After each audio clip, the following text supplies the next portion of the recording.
En el nombre del Padre, y del Hijo, y del Espíritu Santo. Amén.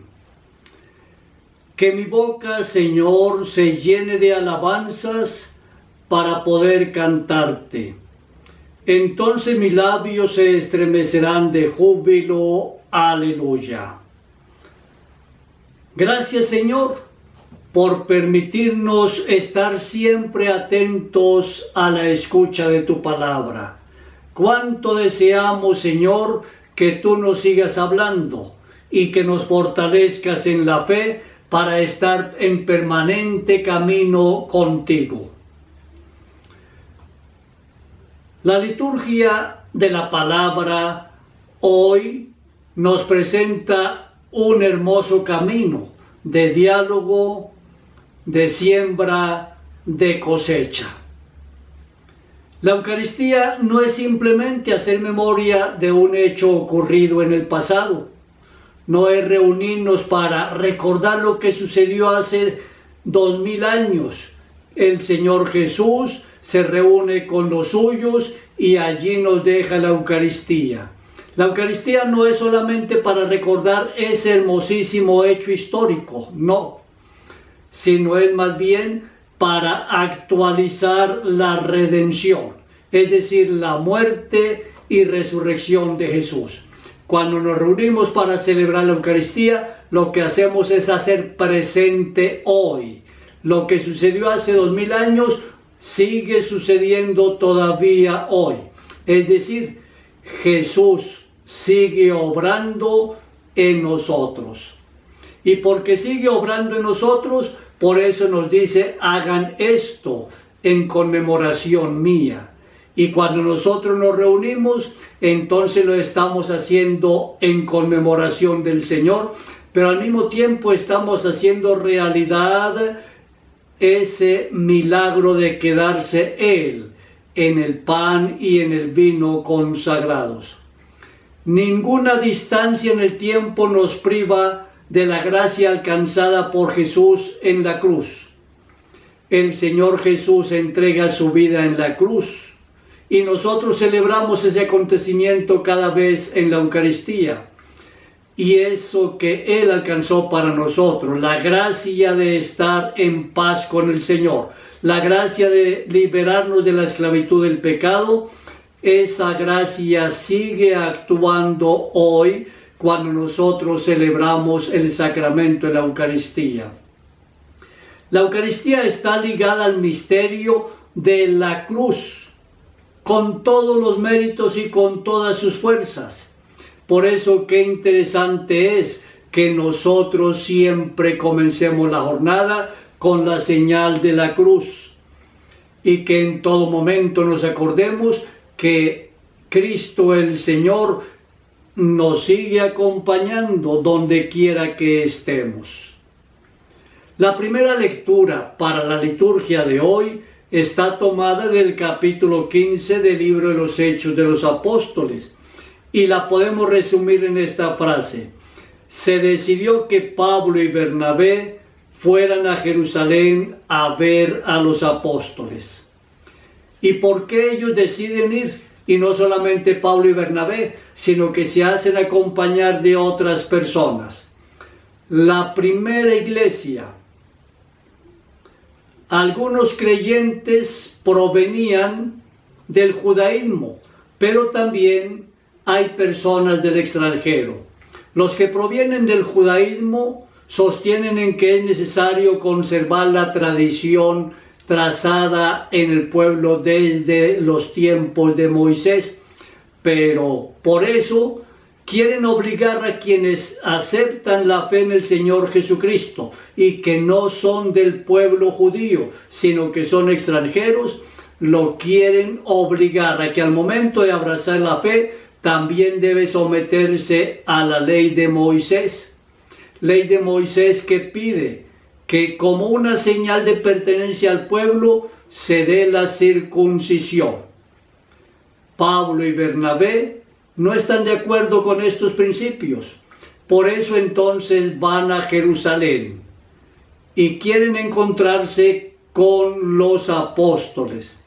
Pero la iglesia reunida en el concilio de Jerusalén es el primer concilio que celebra la iglesia. Es la primera reunión oficial de la iglesia en la que se comienzan a tratar distintos temas y se marcan pautas doctrinales a seguir.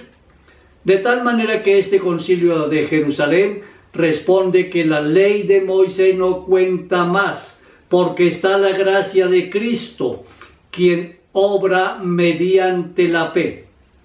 La acogida del Evangelio, la adhesión del corazón total al Señor Jesucristo. Y por lo tanto, si yo me adhiero al Señor Jesucristo, con total libertad me comprometo a vivir todo lo que el Señor Jesús me enseña y me propone como proyecto de vida. De tal manera que con el Señor Jesús, quien entrega su vida en la cruz, es sepultado y luego resucitado, con Él todo se hace totalmente nuevo. La ley de Moisés entonces queda en el hermoso recuerdo para tantas personas que la vivieron, y ahora comienza a vivirse la ley profunda del amor. Esa ley del amor que es el centro de la proclamación del Evangelio hecha por el Señor Jesús. Pablo y Bernabé, junto con los apóstoles, resuelven la discusión proclamando la acción de Dios en cada caso.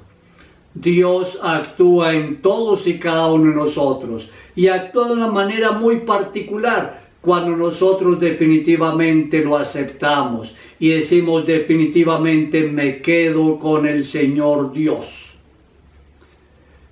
Y así, desde ese momento, la iglesia siempre se ha reunido. Se ha reunido para estudiar la situación del momento, para revisar y además para trazar siempre principios doctrinales. El último concilio fue el Concilio Vaticano II, el cual apenas muchas personas lo comienzan a conocer, y muchas explicaciones del concilio, muchos principios doctrinales del concilio apenas ahora comienzan a aplicarse. Oramos con el Salmo 121. Qué alegría cuando me dijeron vamos a la casa del Señor. Y hoy estamos aquí, Jerusalén, jubilosos delante de tus puertas. Por el amor que tengo a mis hermanos voy a decir la paz contigo. Y por la casa del Señor mi Dios pediré para ti todos los bienes.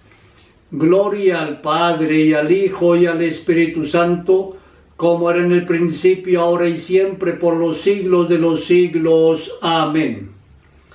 Vayamos con alegría a la casa del Señor. Aleluya.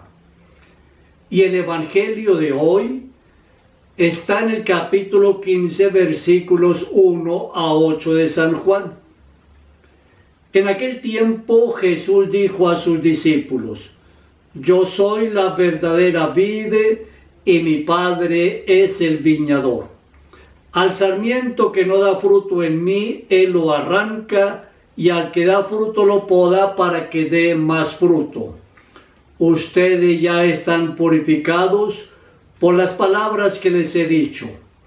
Permanezcan en mí y yo en ustedes. Como el sarmiento no puede dar fruto por sí mismo, si no permanece en la vid, así tampoco ustedes, si no permanecen en mí. Yo soy la vid, ustedes los sarmientos. El que permanece en mí y yo en él, ese da fruto abundante, porque sin mí nada pueden hacer. Al que no permanece en mí se le echa fuera, como al sarmiento, y se seca. Luego lo recogen, lo arrojan al fuego y arde. Si permanecen en mí, mis palabras permanecen en ustedes, pidan lo que quieran y se les concederá. La gloria de mi Padre consiste en que den mucho fruto y se manifiesten así como discípulos míos. palabra del Señor. Este texto ya lo hemos reflexionado el pasado domingo en la Eucaristía. Y un verbo que sobresale en este texto evangélico es el verbo permanecer. El Señor Jesús nos invita a permanecer unidos a Él. Y al permanecer unidos a Él, entonces también permanecer unidos en comunión a la Iglesia. La adhesión del creyente a Cristo es esencial para que nuestra vida sea fecunda.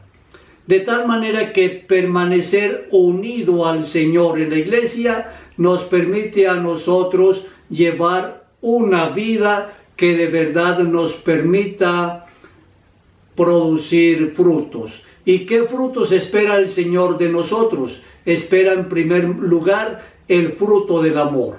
Que lo amemos a Él, pero que al amarlo a Él demostremos ese amor amando a las personas que están con nosotros. Segundo fruto que el Señor espera es el que seamos santos. Por eso Él nos hace la invitación: sean santos como yo soy santo. Acordémonos del Papa Juan Pablo II, que cuando se reunía con millones de jóvenes donde quiera que Él iba, siempre les decía: no les dé miedo ser santos. Y la santidad es el mayor fruto que el Señor espera de nosotros, sus discípulos misioneros. Jesús es la verdadera vida y nosotros somos las ramas. Por lo tanto, si no estamos unidos a Él, si no permanecemos unidos a Él, no podremos producir los frutos que Él espera. Lejos de Cristo, nosotros morimos. Seremos como ramas secas, destinadas a arder en el fuego. Y el Señor quiere que nosotros permanezcamos en Él, para que seamos unas ramas siempre vivas, siempre frescas, ramas que estén permanentemente produciendo la mejor de las cosechas. Para ello el Señor siempre está atento a purificarnos, a podar las ramas, como nos dice el texto sagrado. Por eso Él nos alimenta con sus palabras. Es lo que dice el Señor: ustedes ya están purificados por las palabras que les he dicho. Pero para ser purificados por las palabras del Señor es necesario estar atentos a escuchar lo que Él nos dice. Escuchar su palabra, llevarla a la mente a través de la reflexión, de la oración. Qué importante poder orar el texto sagrado cuando nosotros nos acercamos a Él. Llevar la palabra del Señor a nuestro corazón para poderla amar. Y conociendo y amando la palabra, entonces la podemos poner en práctica. Y la puesta en práctica de la palabra de Dios, entonces permitirá que el Señor Jesús nos vaya purificando de tantas cosas que nos distraen en este mundo y que nos alejan de Él y de nuestros hermanos. Que vaya podando, cortando de nuestra mente, de nuestro corazón, de nuestra vida, todo aquello que nos impide definitivamente ser fieles discípulos misioneros suyos. El Señor espera que nosotros permanezcamos unidos a Él, como el sarmiento a la vid, para poder producir las mejores uvas. Permanecer unidos al Señor para poder producir los mejores frutos de concordia, de paz, de diálogo, de amor, de cercanía, de santidad. Vale la pena entonces permanecer siempre atentos al Señor. Y permanecer atentos al Señor nos compromete también a permanecer atentos y en la fidelidad a la Iglesia, porque la iglesia es el cuerpo de Cristo. Cada uno de nosotros hace parte de ese cuerpo y Cristo es la cabeza. Por eso Él nos pide que permanezcamos unidos a Él. Que la Santísima Virgen María en este mes de mayo nos alcance todas las gracias que el Señor nos propone y junto con el Papa pidámosle a la Santísima Virgen María que interceda ante Dios nuestro Padre para alejar del mundo la pandemia que nos tiene azotados y sobre todo que frente a esta dificultad la gente no se asuste, sino que levante los ojos con esperanza al Señor, ya que en Él tenemos la vida, porque en Dios vivimos, nos movemos y existimos. María Inmaculada, Madre de la Iglesia, auxiliadora de los cristianos, ruega por nosotros. Que el Señor Dios y la Santísima Virgen María te bendigan a ti y a tu familia, en el nombre del Padre, y del Hijo, y del Espíritu Santo. Amén.